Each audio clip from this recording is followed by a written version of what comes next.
I am Daniel Lucas, and welcome to Book 101. Book 101 is all about the books that are read for the last 14 years. And today, I have my special guest. He's the author of the book Searching for My Peanut Butter and Jelly Sandwich, My American Dream, no other than Mr. Aramis Jordan.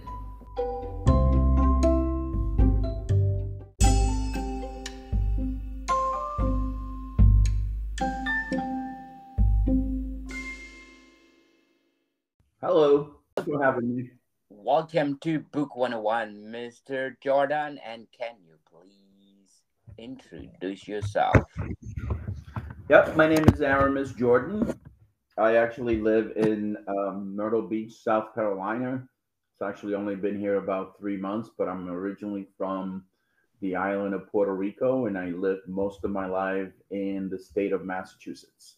Mr. Jordan, what age did you realize that you are good in writing? Well, it's kind of funny because the book is the story of my life. And I met my wife about 12 years ago, and as we got to share, our histories, I started sharing more and more about my childhood. And she kept telling me, "You got to tell your story. You have to tell the story. You could help so many people." And I kind of like dismissed it just because, it was very difficult to tell the world about your upbringing and, the challenges that you encounter as a child and even as a young adult here in the United States. So finally, in 2014, I sat down on my desk and I started putting some words on paper. But the stories became very vivid for me, and I stopped. I stopped for about 4 or 5 years, and then I picked it up again. But when you're trying to tell your childhood to piece of paper, it becomes very livid. So it was a very difficult book for me to share, mainly for the fact that I had put a lot of those memories away as I turned into an adult. And this is the first time that I ever had the opportunity to share them, even with myself. Very well said, Mr. Jordan. On who are your favorite authors that influence you the most? Well, I'm not an avid reader, believe it or not. I like to read autobiographies or biographies, and I am a history buff. So, in my shelves in my office, I have books about Abraham Lincoln. I have books on one of my favorite people in the world, Winston Churchill. I have books on one of our presidents who was very misunderstood. And his name escapes me right now, but Ulysses S. Grant. Those are the books that I gravitate to, and I like to learn about people's challenges, how do they overcome obstacles, because mainly that has been the history of my life. I've always been, for whatever reason, challenged in certain things, and I have been able to overcome. And so this pattern doesn't stop as a child. This continues as you become an adult, right? We all encounter different challenges, as I call it, or forks on the road. And as T.S. Eliot always said, in his poem, when confronted with two roads, take the one less traveled. And that seems to be my history, even as an adult, and mainly because I'm not afraid of challenges, and I'm not afraid of change, and that really comes from, if you read my book, it really comes from my early days as a child. I had to overcome a lot of challenges. I grew up with a single mother who was an alcoholic, who had boyfriends who were alcoholics. I don't ever had any experience with fatherhood, but her boyfriends would use me and my sister as punching bags once in a while. and I came very close to death. But throughout those challenges, also be also come opportunities, right? And for me, those opportunities came in the form of guiding angels, as I call them in my book. These are individuals who, for whatever reason, they show up and they give you they extend their hand to you with nothing to ask. And I, for one, always gravitated to that. I always took their hand, and they helped me during certain periods of my life. And in my book, I talk deeply about them because I truly, honest believe that we all have them around us, and that we should always gravitate to take someone's hand that is willing to help us without asking for anything. And whether it's in your life as a young adult or as an adult, or whether it's in your personal life or even in business. In business, I always had mentors, people that I always gravitated to learn from them. And some of them are personal, some of them are teachers, meaning people who have written books about how to do things and how to overcome obstacles and things like that. I always believe that you have to train your mind to go in the direction that you really want it to go, because the mind can go in all different directions based on your challenges at that time in that period in your life. Interesting indeed, Mr. Jordan. What are your short-term and long-term goals in writing? Well, my short-term goals is my book just has come out about 3 months ago, 2 months ago. And as I finished the book, I said to my wife, I said, I really hope that somebody's able to read this book and get something out of it. Because I think that as I wrote it, I remember telling my wife, I said, oh my God, I didn't know I went through all that stuff. I said, I'm pretty lucky that I had all these people along the way. And I hope that I can help at least one person to understand that where you start is not where you should end up, or feel that you're stuck there forever. That there's always a way out. There's a light at the end of the tunnel, and it really all starts with you. So that's really is my short term goal, to get the book on people's hands. My long term goals really, I mean, I'm 58 years old, so if I can mentor some people and understanding that you're not alone, and not only that though, but the fact that everything in life starts with you. Everything else around you is just a lot of noise. And as long as you're able to find yourself and understand who you are, then you can determine where you want to go. And once you determine where you want to go, then it's easy to, put one foot in front of the other and get there. Now, you're not always going to get there as quick as you think you're going to get there, but you will get there because you're determined. Determination, perseverance is the key to anything in life. If you really take a step back and really analyze all those events that happen in your life and how you got there, or how you need to get there. So I'm hoping to do that. I'm hoping to really help others understand that we all have the opportunity in life to create our own peanut butter and jelly sandwich. Whatever you put in it is all about you. Very well said, Mr. Jordan. But before we go on, I want to shout out my top 20 countries out of 144 countries listening to this podcast. Of course, number one in Canada, United States, United Kingdom, the Philippines, Spain, Bangladesh, India, Germany, Mexico, Ghana, Australia, New Zealand, South Korea, Republic of Moldova, Kenya, Ireland, Taiwan, Italy, Netherlands, And last but not the least, Turkey on the top 20.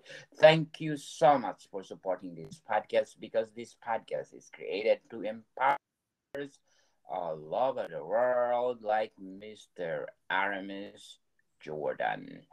So, Mr. Jordan, searching for my peanut butter. How did you crafted it? It's kind of funny because again, it's a story of my life. So I had to write little snippets of it at a time. So you don't go out and write a book. I have never written a book. I believe that I'm a lousy writer. One of my sayings in life is that I will never write the next American novel. So I am not Hemingway. But I started putting the book in little stories, right? From the time that I was 6, 7 years old, I wrote those stories that I remember. And as the book started taking shape, I mean, I still can't believe there's 53,000 words in the book. And it all started making more sense. So I actually kept it simple. It was a story of my life. So your life starts when you're young, and you write about what your life was as a child.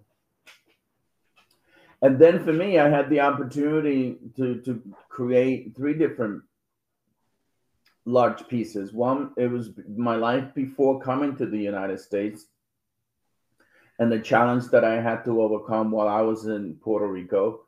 I grew up in the middle of the island with very poor. One of my stories in the book is that when my mother first abandoned me when I was 8 years old, about 7.5, 8 years old, I went to live with a family that we all just got up in the morning, had some bread and some government issued cheese, and we went to pick coffee. Now, I bet that a lot of your audience probably have experienced that at one shape or another if they grew up in, a poor country.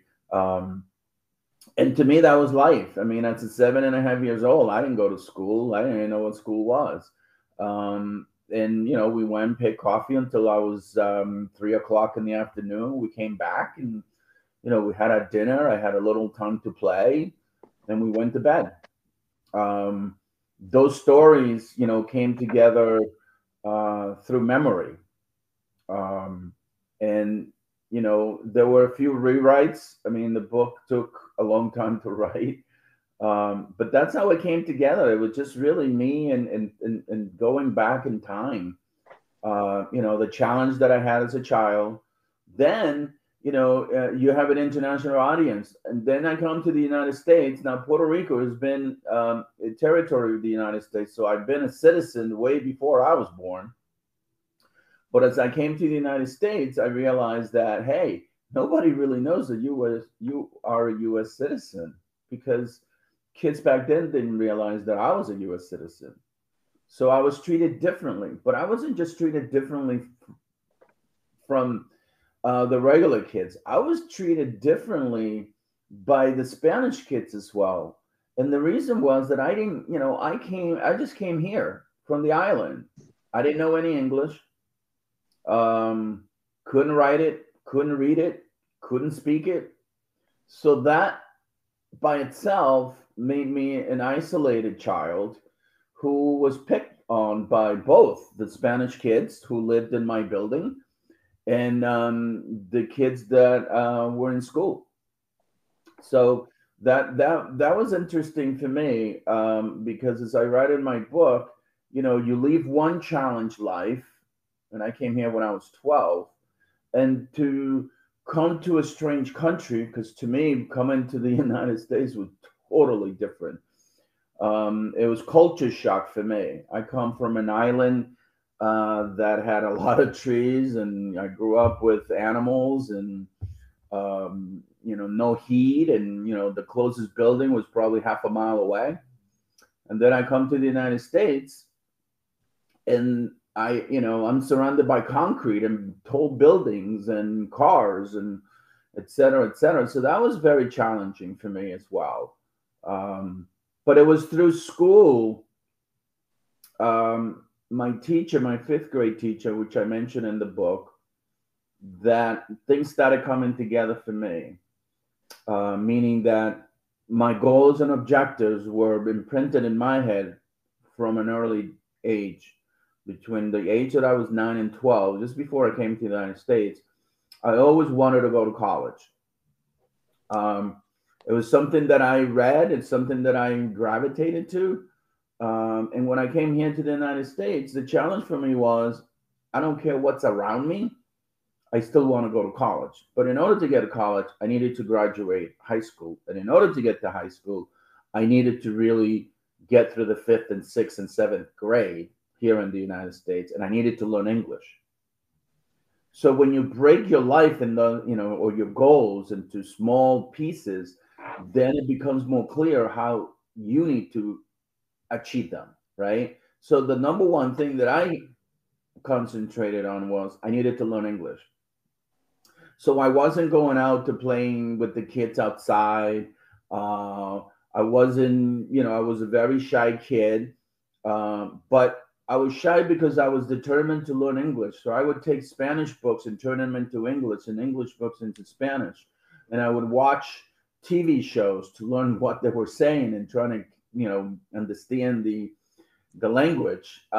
So, in less than a year, I was able to speak English and write it. Now, not perfect, but enough to get me through and become a regular kid in my sixth grade class. And I tell people, I said, every challenge in life is just an obstacle, right? An obstacle that it's easy to overcome. But don't get caught up on the clutter. Remember who you are, remember what you want to accomplish, and concentrate on that. And then the individuals who are around you who want to help, take that help. And you will accomplish a lot in life, whether it's financial or personal. I mean, it's not, achieving success in life is not always about money. Achieving life for me is always about having a balance between your personal and your professional life and waking up in the morning and saying, I'm in a good place. Yes, very well said, Mr. Jordan. But you mentioned Puerto Rico. I want to shout out to the people listening in Puerto Rico because in San Juan, I get 69% audience share. In Carolina, 21%, and Bayamon, and 10%. Muchas gracias, Puerto Rico, for listening to this podcast. And I hope you're going to support Mr. Aramis for the latest book that he has promoting right now. So, Mr. Jordan, searching for my peanut butter and jelly sandwich. Why did you chosen peanut butter as your main title? Yeah, that's an interesting story. It's actually in the book. When I was in fifth grade, we were all the Spanish kids that came to the United States, and even some that were here, were put into what was called a bilingual program. That was a program set up in the 1970s to try to educate anybody who came to the United States into the culture, teach them English, etc., etc. I soon realized that in order for me to get to high school and go to college, I needed to get out of that program because that program isolated me. So I was a target, right? The bilingual kids got together and we went out for lunch. We sat together. When it was time to go outside and play, we went together. We stuck together. So it was easy to be a target because we acted differently, right? So people treated us different. And I didn't want to be part of that. I just wanted to be part of the regular kids. So one afternoon, we couldn't go outside because it was winter, it was snowing. So we all get put into this room to have snacks and play games. And again, all the Spanish kids sat together. And I'm looking, around me, and I see this kid with a lunchbox. Now, back in the 1970s and early 80s, a lot of kids' parents used to make them a snack in a little lunchbox. This particular kid had a Scooby Doo uh, lunchbox, and in that box he had sandwiches, and those sandwiches was made out of peanut butter and jelly sandwich. And I remember watching this kid open this little box and take out his sandwich. He took out an apple. He took out some carrots. He took out a milk carton.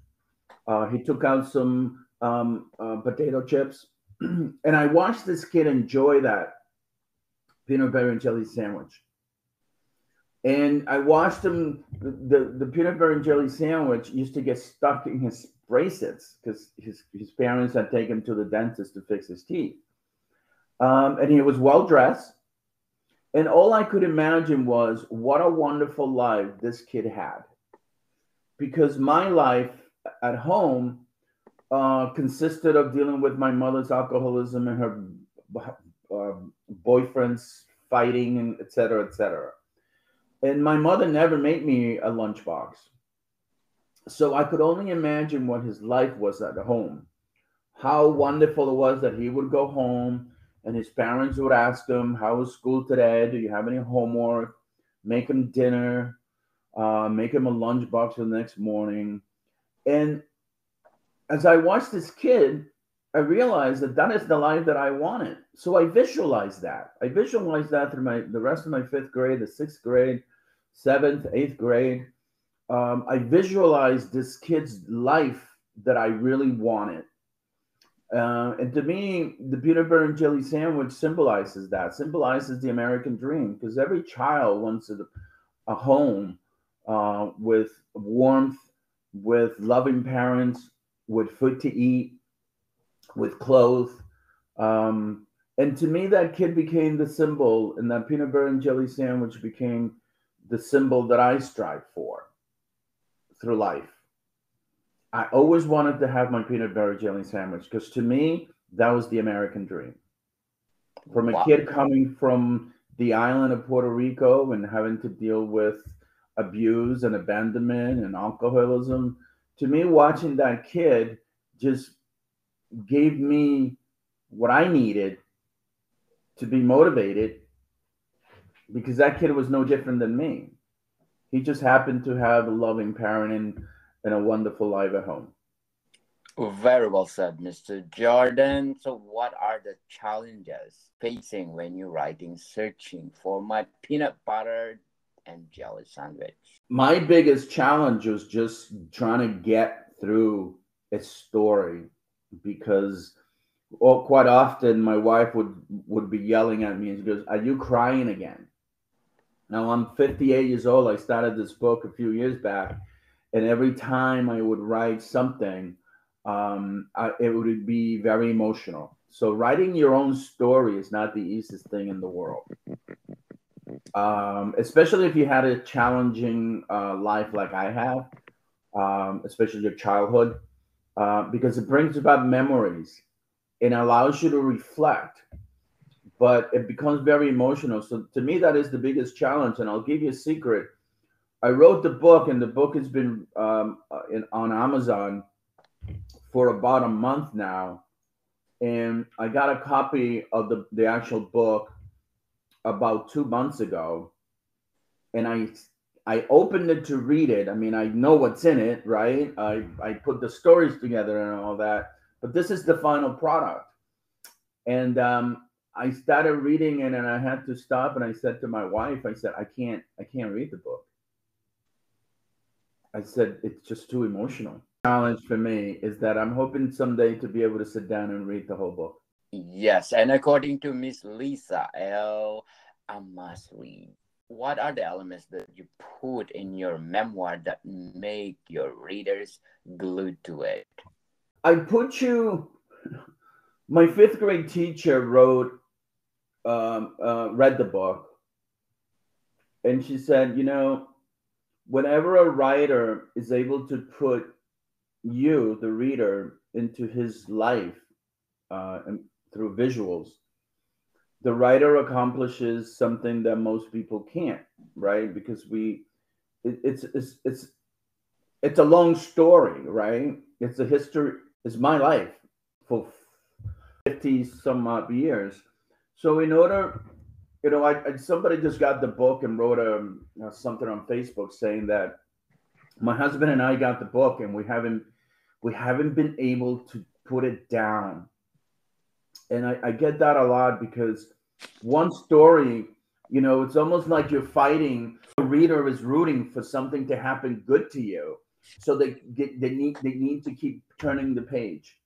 And then what they realize is, oh my God, not again, right? And that's really the theme. One of the elements in my book is that it, it's not only when I was a young kid, right?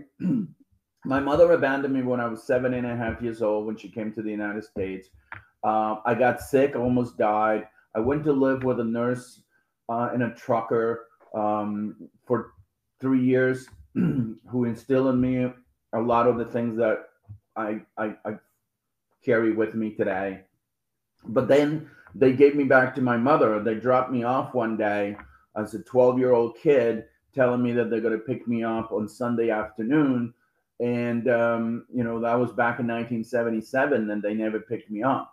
And then I come to the United States and I had to deal with abandonment again when I was 17 years old, getting very close to graduating high school, and I was looking for colleges. And then my mother decides to leave me, and I was almost homeless.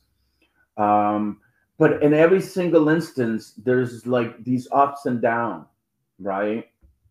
The stories tells you, how things are progressing, and then all of a sudden somebody decides to come over and pull the rug from under me.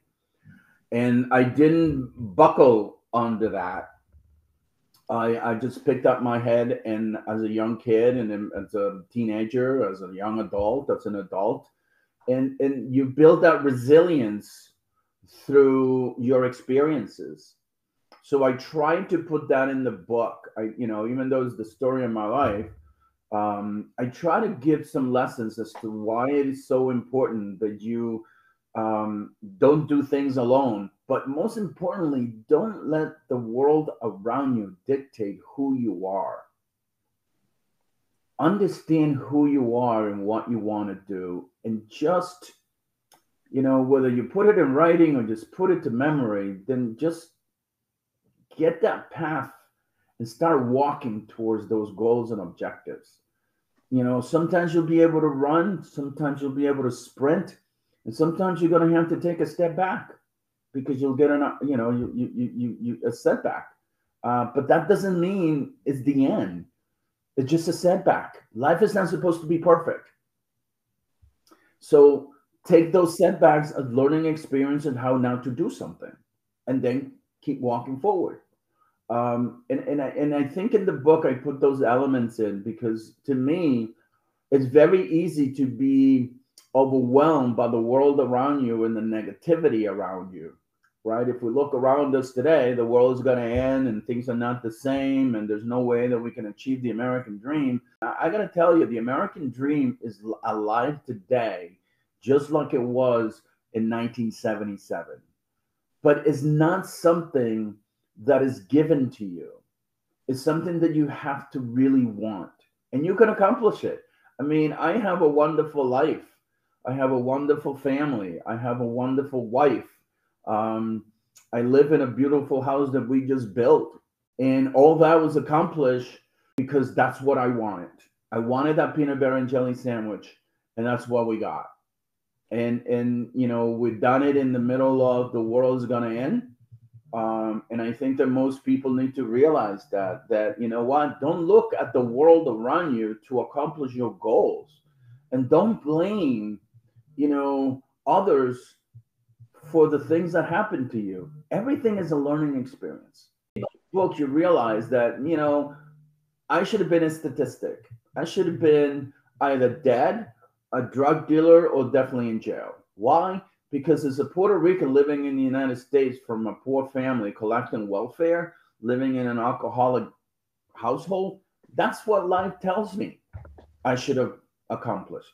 I shouldn't have gone to college. I shouldn't have had started 7 businesses. I should have just either been dead or in jail. if you don't allow the world around you to dictate who you are, then you'll accomplish a lot, because then you'll know who you are and what you want to accomplish. It's all about you. And it's one thing I say in the book. It's all about you. If you read the introduction to my book, I make a point of making sure that people know that, hey, I went through a lot of stuff. Big deal. Every single one of those incidents in my life was a learning experience. Congratulations, Mr. Jordan, and thank you for sharing your story to the world, because it's something that they need to know and they will learn from it. But before we go on, I want to invite you to listen to my other podcast, Food 101, our third season with Chef Alessandro, one of the best executive chef in one of the best restaurant in downtown Toronto, plus one more. Our books are out, not only one, but 10 volumes, people. Food 101, Volume 1 Basics is all the thing that you need to create a delicious food, available on Amazon and leading online bookstores worldwide. So, Mr. Jordan, what one themes or message you hope readers will take away from your book? That anything is possible. That if a young kid coming from the island of Puerto Rico can come to the United States and overcome abandonment, alcoholism, abuse, um, almost homelessness, um, came 15, 20 minutes from dying. And if I can accomplish what I have accomplished, which means is, what most people want in life, which is secured career, um, wonderful wife, wonderful family, a place that I can call my own, um, have the opportunity to travel, et cetera, right? The American dream. Then, if I can do that, then you need to take a look in the mirror and say, if he can do it, I can too. But it all starts with you, because this life that we live today is so overwhelming, meaning that everybody is so willing to tell you what it's not going to work, and nobody wants to support you in what could work. And most people will not going to support your dreams. Most people are just going to walk away from you. Why? Because they still searching for their own dream, and they can't help you with yours. Only you can. But there are going to be individuals who are going to show up out of the blue to lend you a guiding hand. Take it. They're not going to all be there forever, but they'll get you from point A to point B. But they're not going to do it for you. It's all about you. Very well said, Mr. Jordan. And what are your inspiring words, inspiring writers out there? I read a statistics that said only 2% of people who want to write a book write a book. And there's always going to be challenges in life, but you put it down in writing. Start small, a couple of words. You can jump ahead, you can go back and forth, because at the end, all those stories that you're going to write, all those pieces that you're going to put together on paper, you can put, it's almost like putting a puzzle together afterwards, right? Definitely. And that's the key. The key is to just write. It doesn't have to make sense. It doesn't have to be, perfect. I do such a bad job to the English language because I write like I talk. But thankfully, we get a chance to go back. And then we have editors, then we have structure editors. And these are people who help you make sense of your book. So don't worry about the finished product. Don't worry whether or not the paragraph you wrote makes any sense. Just put it down in writing, because after you have a cup of coffee and you go back to it, it'll start making more sense. Definitely. So I think the key to it is to get started. Indeed, Mr. Jordan. And can you please invite our listeners to support your book? Searching for my peanut butter and jelly sandwich, my American dream. Yeah, my book is actually available on Amazon, Barnes and Noble. If you go to Amazon and you put in peanut butter and jelly sandwich, my American dream, it pops up. And it's available in Kindle Unlimited, and also as a paperback. It's very affordable because I wanted to make sure that the book gets in the hands of people who need it. Yes, people, let's support Mr. Aramis Jordan because if you support him, more books to come. This book is inspirational. This book is something else, and this book will empower you to be a better person, to be the best, and to be excellent in what dreams that you make in the future. Absolutely. Keep reaching for your dreams. Try and try and try until you succeed, as Mr. Jordan did. Thank you so much, Mr. Jordan, for your time. Thank you for having me. I really appreciate it. Moricon people, see you soon.